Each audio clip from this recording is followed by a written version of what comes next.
সকল প্রকার গুঞ্জনকে দূরে সরিয়ে ফাইনালি শাকিব খানের ঢাকা ক্যাপিটালসের সঙ্গে যুক্ত হয়ে গেলেন তাসকিন আহমেদ এবং সাইফ হাসান। দুদিন আগেই অবশ্য এরকম নিউজ সামাজিক যোগাযোগ মাধ্যমে ভেসে বেরিয়েছে। এমনকি শাকিব খানের বিপিএল দল ঢাকা ক্যাপিটালসের ফেসবুক পেজ থেকেও জানানো হয়েছিল তাসকিন এবং সাইফ থাকছেন তাদের দলে। বাট অনেক মানুষেরই তো অনেক রকমের কনফিউশন থাকে, অনেকেই এরকম নিউজগুলো নিয়ে সন্দেহ প্রকাশ করেন, অনেকেই বলেন ভাই এটা সত্য না, আগে হোক তারপর আমরা দেখব। এই টাইপের কথা যারা বলেন তাদের জন্যই মূলত আজকের এই ভিডিওটি। আজকে কিন্তু একেবারে অফিসিয়ালি এখানে যে পিকচারটা দেখতে পাচ্ছেন এটা কিন্তু দুপক্ষের সাইনিং সেরেমনির সময় তোলা, অর্থাৎ অফিসিয়ালি যখন সাইফ হাসান এবং তাসকিন আহমেদ ঢাকা ক্যাপিটালসের সঙ্গে চুক্তিবদ্ধ হয়েছেন ঠিক তখনই তারা একই ফ্রেমে ছবি তুলেছেন। সো এখানে আর কোনো দ্বিধাদ্বন্দ্ব নাই, আদৌ শাকিব খানের দলে তাসকিন আহমেদ এবং সাইফ হাসান থাকবেন কি না এ নিয়ে যারা দ্বিধাদ্বন্দ্বে ছিলেন তারা অন্তত এই ছবিটা দেখে, এই পিকচারটা দেখে নিজেদের আশ্বস্ত করতে পারেন। এখন এটা আর কোনো জল্পনা কল্পনা নয়, এখন এটা বাস্তব। সো শাকিব খানের ঢাকা ক্যাপিটালস এখনও পর্যন্ত যেভাবে এগিয়ে যাচ্ছে, লোকাল দুজন খেলোয়াড় দারুণ সিলেকশন হয়েছে, তাসকিন এবং সাইফ হাসান এই মুহূর্তে বাংলাদেশ ক্রিকেট দলের অন্যতম প্রাণ ভোমরা বলা চলে।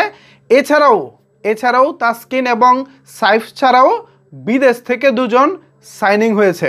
এর মধ্যে যে খবর আমরা পেয়েছি, যে খবর আমাদের কাছে রয়েছে, একজন হচ্ছে ইংল্যান্ডের হার্ড হিটার ব্যাটার জ্যাসন রয় এবং আরেকজন হচ্ছে দক্ষিণ আফ্রিকার hard hitter batter Quinton D cook. প্রাথমিকভাবে মোটামুটি আলোচনা বেশ ভালোভাবেই এগিয়ে গেছে। সো এটা নিয়েও মার্কেটে জোর গুঞ্জন রয়েছে, এ বিষয়েও আপনাদেরকে দুদিন আগে ভিডিওতে জানিয়েছি। সো শাকিব খানের দল অলরেডি বাংলাদেশ থেকে যে দুজন নিয়েছেন বেশ ভালো বড় দুজন তারকা নিয়েছেন। এখন বাইরে থেকে যে দুজনের নাম আসছে এ দুজন যদি ফাইনালি আমরা এভাবে জনসমক্ষে যখন সাইনিং করতেছে বা চুক্তিবদ্ধ হয়েছে এরকম নিউজ যখন আমরা দেখব তখন ব্যাপারটা আরও ভালো লাগবে। কারণ জ্যাসন রয় অনেকের ক্ষেত্রে হয়তো বা তিনি খুব একটা দারুণ কোনো খেলোয়াড় না, বাট তিনি আমার জন্য, আমি তার খেলা দেখেছি, আমার কাছে খুবই প্রিয় একজন ক্রিকেটার তিনি।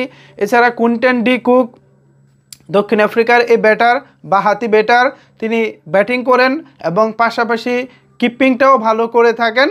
তার কিপিং মানে এতই ভালো যে যারা দেখেছেন তারা তো তার অলরেডি কিপিংয়েরও ভক্ত। যাই হোক, আশা করি কুইন্টেন ডি কুক এবং জ্যাসন রয় তাদেরকেও ঢাকা ক্যাপিটালস অচিরেই ফাইনালি অফিসিয়ালি দলে ফেরাবেন, গুঞ্জনটাকে সত্যি প্রমাণ করবেন। পাশাপাশি আমাদের তো লোকাল বয় দুজন রয়েছেন তাসকিন এবং সাইফ। সব কিছু মিলিয়ে ঢাকা ক্যাপিটালস দারুণ একটি দল গড়বে এবং সেই দল দিয়ে আমরা 2026 বিপিএলের চ্যাম্পিয়ন হব সেই প্রত্যাশায় আপাতত আজকের এই ভিডিও থেকে আমি আপনাদের সবার প্রিয় ওয়াসিম ভাই এখনকার মতো যেতে চাই। সামনে আসছি নতুন আরও কোনো আপডেট নিয়ে। আপাতত এই বিষয়ে আপনাদের কোনো কিছু বলার থাকলে অবশ্যই সেটি নিচের কমেন্টস বক্সে জানাতে পারেন। ধন্যবাদ সবাইকে এতক্ষণ আমার সাথে থাকার জন্য।